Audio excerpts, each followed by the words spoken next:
Bonjour tout le monde, aujourd'hui j'essaye un nouveau type de vidéo avec un nouveau point de vue aussi, donc on va plus par l'arrière. Donc je vais essayer de faire un peu des live digs qu'on appelle en anglais. Donc je vais laisser tourner la caméra avant de trouver des choses, pendant que je vais chercher, pendant que je vais creuser, et on va voir ce que ça donne.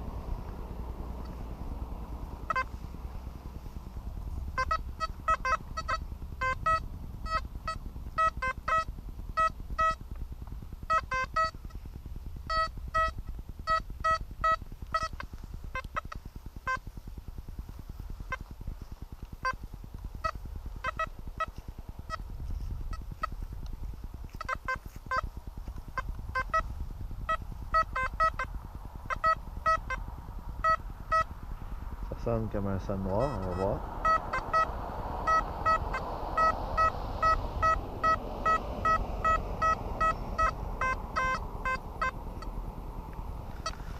Donc comme vous allez pouvoir aujourd'hui, je creuse, je détecte avec le XPDS plutôt.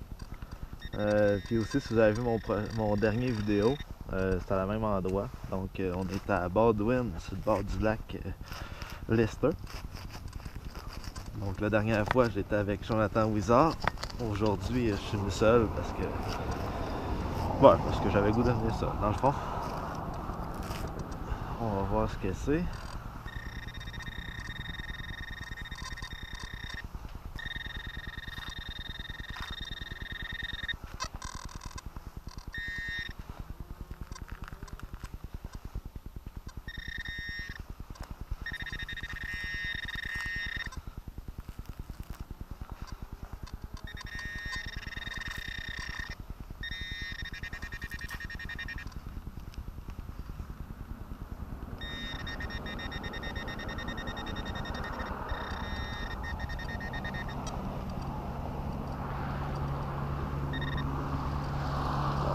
Ce que c'est.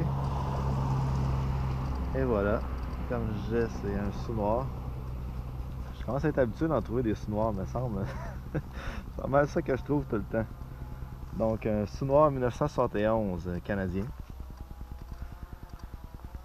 En moyen état, il n'est pas nécessairement en si bon état que ça, mais bon. Ici, souvent sur les bords des plages, maintenant j'imagine que c'est moins fréquent, mais avant il y a eu beaucoup d'épandage d'engrais pour que la pelouse soit belle. Donc ça a attaqué vraiment beaucoup les pièces. On le voit souvent dans les scènes noires. On voit vraiment que sont vraiment... C'est des scènes noires qui sont pas nécessairement super vieilles, des années 70-80, puis sont quand même assez grugées. On a de la misère à lire la date. Puis quand on frotte là dessus, la date a tendance à partir même. Donc on continue.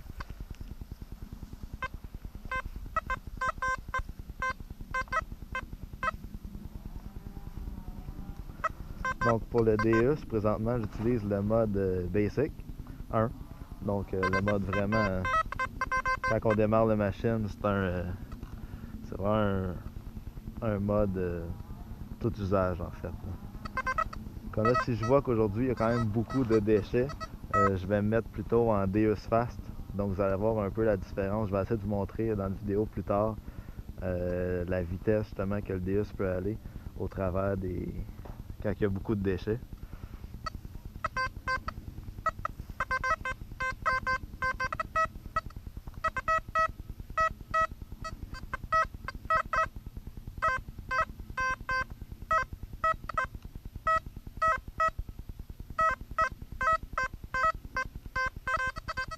On va le mettre en fast, on va voir.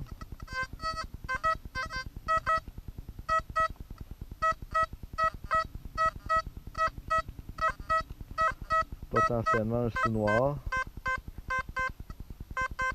Ou peut-être un bouchon de bière. Ça sonne souvent assez haut comme ça.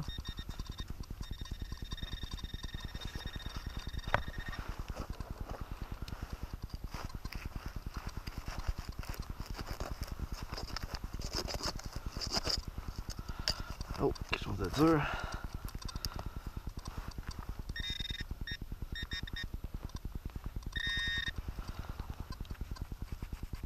Finalement, il y a un bouchon de bière. Pas mal désagrégé en fait. Je vais essayer de trouver le reste.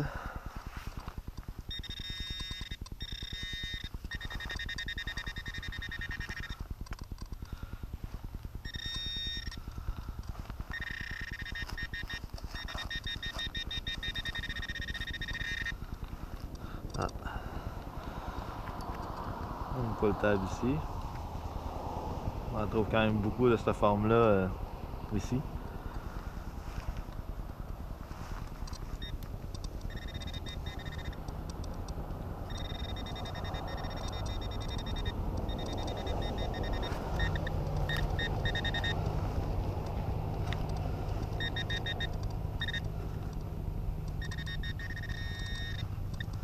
Encore quelque chose.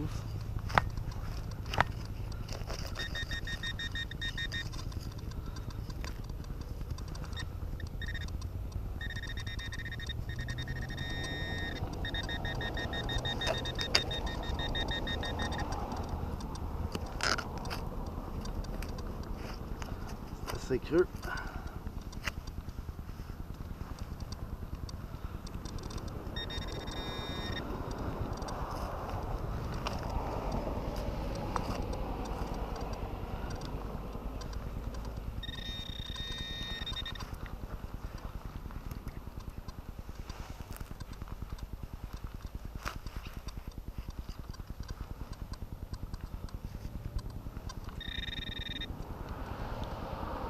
Donc c'est le restant du bouchon de bière.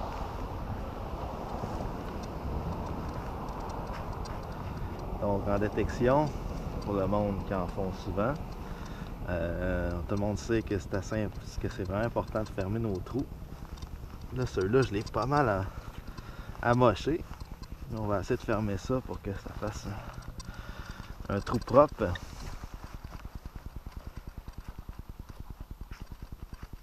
Et voilà, ça paraît pas. Donc ça, c'est important de fermer les trous parce que c'est plate si à un moment donné on se fait foutre dehors carrément d'un site parce que le monde ne ferme pas le trou. C'est compréhensible en fait. Être un propriétaire d'une terre ou être la ville, moi aussi je pense que je ferais la même chose si les détectoristes laisseraient des trous ouverts, j'empêcherais l'accès. Donc on ferme le plus possible, le plus propre possible pour éviter ça.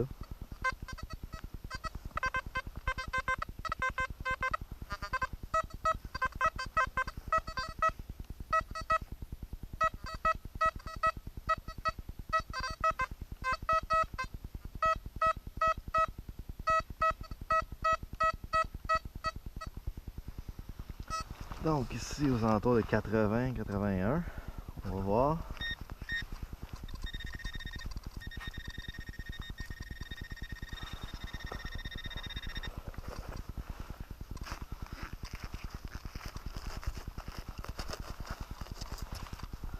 Oh. C'est quand même assez mouillé de terrain aujourd'hui.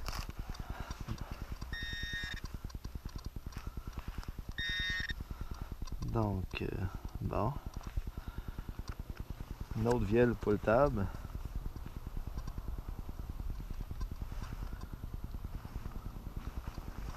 On en trouve souvent, ça aussi. C'est un peu le cauchemar des détectoristes.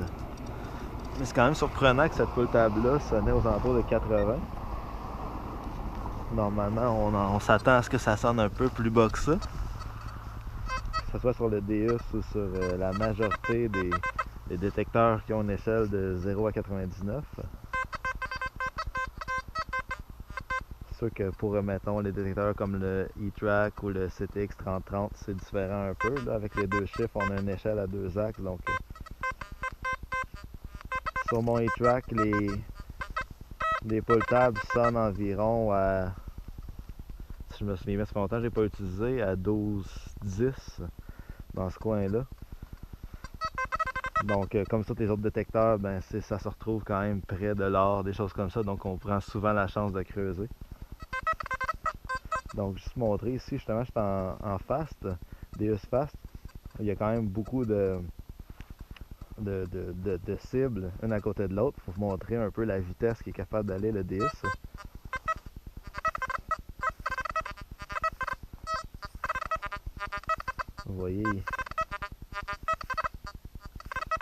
pogne quand même toutes les cibles. C'est peut-être pas le meilleur exemple. Je vais essayer peut-être de vous faire tantôt une démonstration en mettant des pièces de monnaie par terre pour vous montrer justement, pour vous montrer que vraiment, les détecte vraiment toutes très rapidement.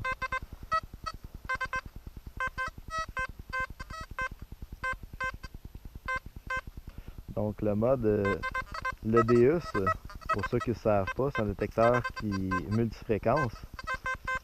Donc c'est-à-dire qu'on peut utiliser 4 fréquences indépendamment. Donc comparativement au White V3i qui peut utiliser 3 fréquences simultanément, le DEUS lui peut l'utiliser indépendamment.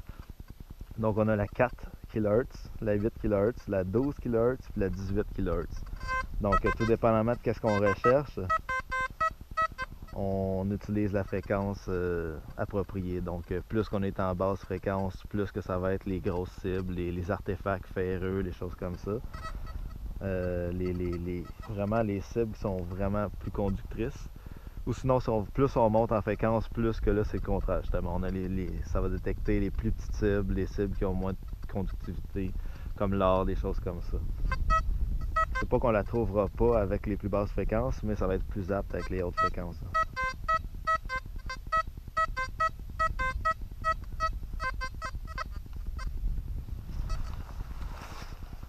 Donc ici, aux alentours de 90.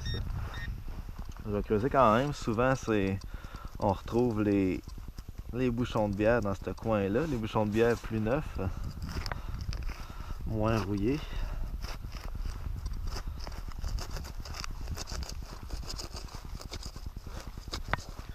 Présentement, dans le mode DEUS Fast, le détecteur est en 18 kHz. Tantôt, quand j'étais en Basic, c'est à du 12. Donc ça, c'est des modes qui sont préétablis, mais il y a moyen de faire son propre mode avec ses propres settings à la fréquence qu'on veut. Ah.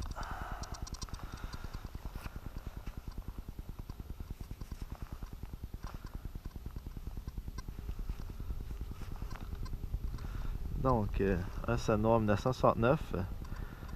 Quand même, aujourd'hui, à la date, j'ai fait quelques petits trous avant de partir la vidéo. Puis, tous les sous que j'ai trouvés tournaient aux alentours des années 60-70. Donc, on voit, c'est vraiment ici, pour être venu quand même plusieurs fois, c'est vraiment par section. On dirait qu'il y a des sections où on retrouve vraiment plus des sous, des choses comme ça, datant des années 80 dans ce coin-là. Il y a des bouts, il y a un bout de la plage où j'ai trouvé quand même pas mal de vieilles trouvailles, donc un 10 sous en argent des années 30 environ. La date est effacée, donc j'ai pu voir que c'était Georges, en fait, le roi à l'endos. Donc j'ai pu estimer la date sans vraiment avoir la date précise. J'ai trouvé aussi plusieurs vieilles petits artefacts dans ce coin-là.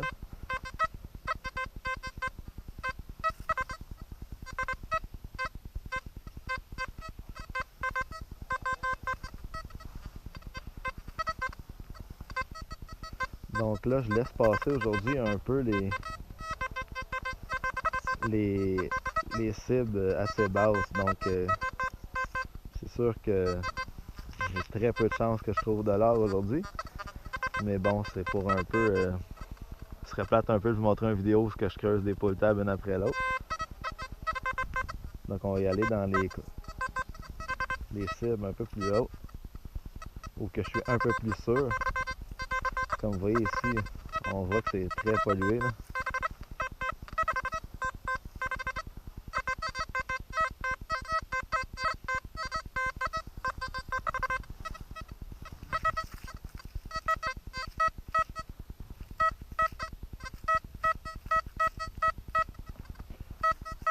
Donc, comme vous avez pu remarquer, il y a beaucoup de gens qui utilisent le pinpoint du détecteur pour trouver leur cible.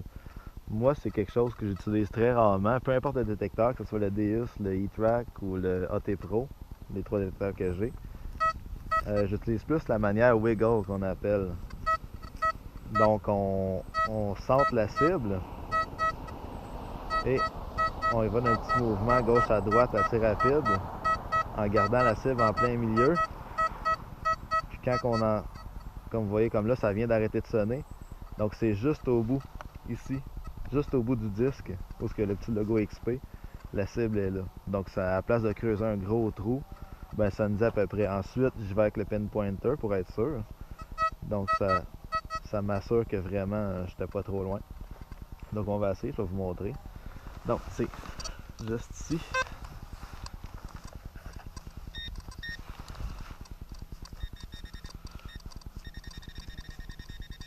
Donc c'est pas très loin. Vous voyez, j'avais mis le bout ici, donc c'est juste ici. Donc c'est quand même très proche, là.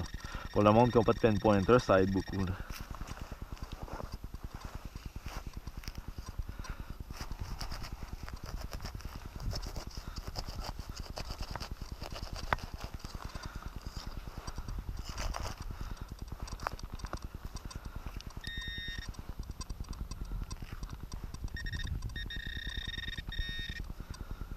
Hop, donc un petit bout d'aluminium ici, mais je crois pas que ça soit ça.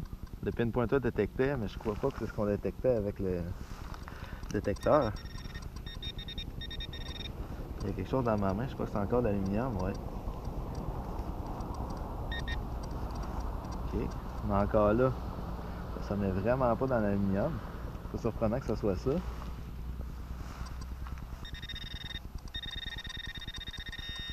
Ok, il y a quelque chose d'autre ici.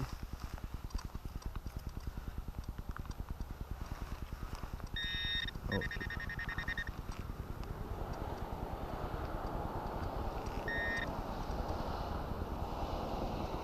Donc ça ressemble à un sous-noir encore une fois.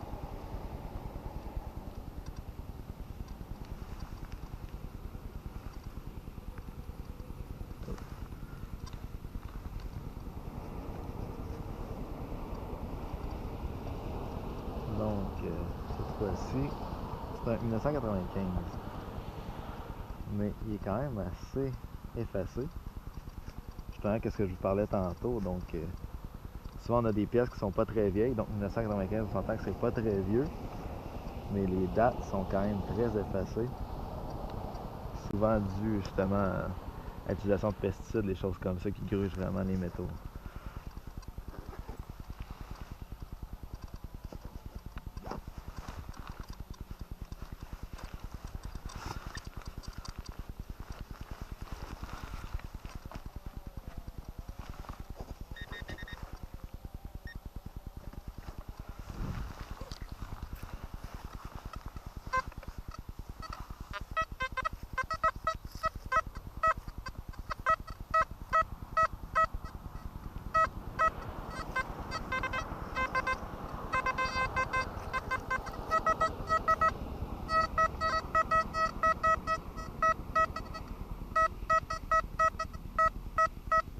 Donc 81, 82.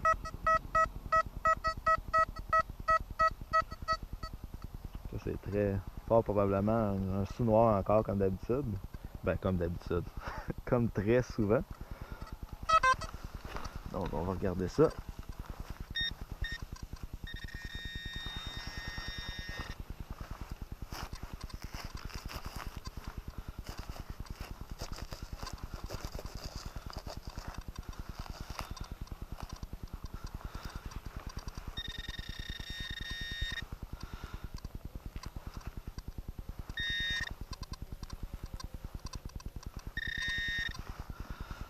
Je cache un peu plus creux.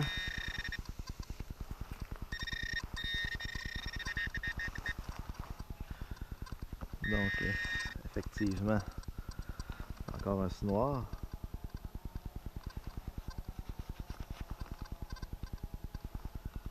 Quand même très oxydé. Donc justement dans les dernières années du sous-noir et même sur la monnaie qui reste, de plus en plus utilise des, euh, des sous avec beaucoup de fer. Donc ça va être dur plus tard de trouver des sous en bon état, compte tenu que on s'entend qu'il y a du fer dans le sol, donc on sait tout ce que ça fait. Donc je suis pas capable d'avoir la date, mais c'est pas très vieux. D'après moi, c'est un sous fin 90, début 2000. À voir la couleur et on voit que le dessus est tout boursouflé. Donc c'est souvent ça.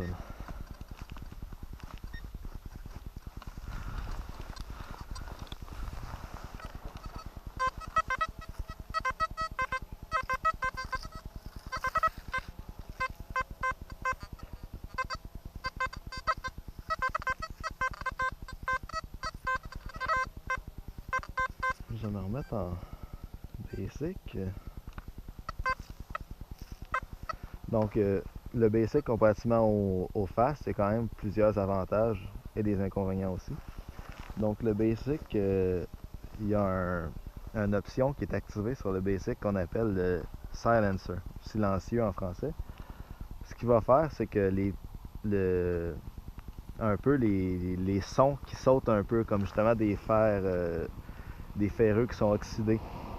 Souvent, on va avoir vraiment le son qui crachote un peu.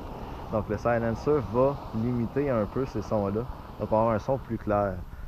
Donc, souvent même, ça va éliminer une partie des ferreux qui sont assez rouillés.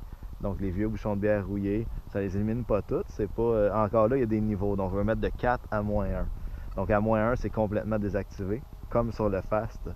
Donc, plus que tu as de filtres activés comme ça ralentit un peu la machine. Donc, en face, ça, c'est désactivé. Mais en face, ils ont activé le son du ferreux. Sur le basic, il n'est pas activé. Donc, mais personnellement, je pourrais aller l'activer, puis sauvegarder, puis avoir un basic avec le son du fer activé. Mais je trouve que ça va quand même bien. C'est quand même pas très long non plus switcher entre le basic et le fast, ou même d'autres modes pour essayer d'entendre si c'est un ferreux. Donc le basic, on creuse un peu moins de bouchons de bière avec le basic, mais on en creuse quand même. Comme tous les détecteurs ont leurs avantages et leurs défauts. Justement avec le AT Pro, c'est un détecteur qui il tient quand même très bien les bouchons de bière rouillés. Donc quand on active l'Iron Audio, on entend quand même très bien. On est capable de différencier pour quelqu'un qui est assez habitué, capable de différencier quand même un sous-noir d'un bouchon de bière qui se retrouve quand même pas mal dans le même range. Avec le DUS, c'est un peu moins évident, mais éventuellement, quelqu'un qui est très habitué va être capable de les différencier. Avec mon détecteur qui est le E-Track, là c'est pour les bouchons de bière, des choses comme ça, c'est merveilleux. L'avantage du E-Track, en fait, c'est une machine qui n'est pas très rapide, donc dans les terrains qui sont pollués comme ici, c'est pas nécessairement la machine à avoir, mais c'est un détecteur où tu peux vraiment sélectionner seulement ce que tu as besoin. Donc tu creuses vraiment beaucoup moins de déchets. Si un jour moi ça me tente de chercher seulement les sous-noirs, dans ton pattern, tu actives seulement les sous-noirs. Si ça te tente d'activer seulement les 5 cents, les sous si tu es un chercheur de monnaie. Pour les bijoux, la même chose. Ou si jamais tu veux, comme on voit souvent des gens qui font des services, ils retrouvent des bijoux perdus, des choses comme ça. Si par exemple c'est une boucle d'oreille d'une madame, elle a perdu une boucle d'oreille, tu peux vraiment passer au-dessus de la boucle d'oreille restante. Avec là, donc ça te fait un pattern qui va seulement chercher cette boucle d'oreille-là. Donc peu importe ce que tu passes, tant que ce ne sera pas la boucle d'oreille, ça ne sonnera pas. Donc c'est un avantage du E-Track. Ce qu'on ne peut pas faire avec la majorité des détecteurs, sauf le CTX 3030 qui est dans la même famille, qui est le grand frère du E-Track en fait. Donc 92, très clair. Non, très clair. J'hésite entre un sous-noir ou un bouchon de bière assez récent.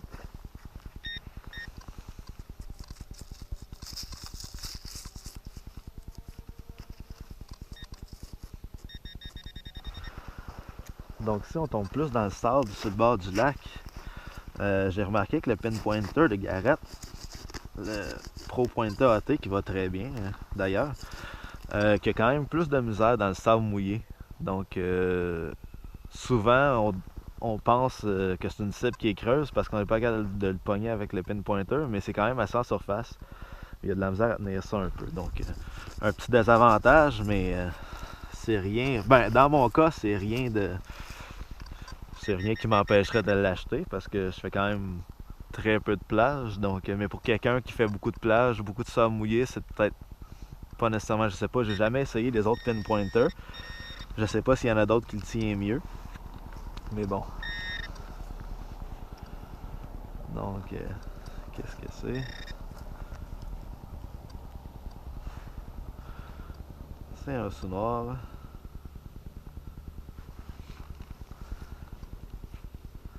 Décidément, aujourd'hui, je suis dû pour trouver seulement des sous-noirs.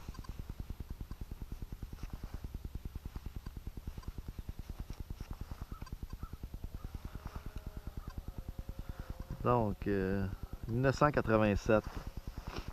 Il est sale, mais quand même en bon état général.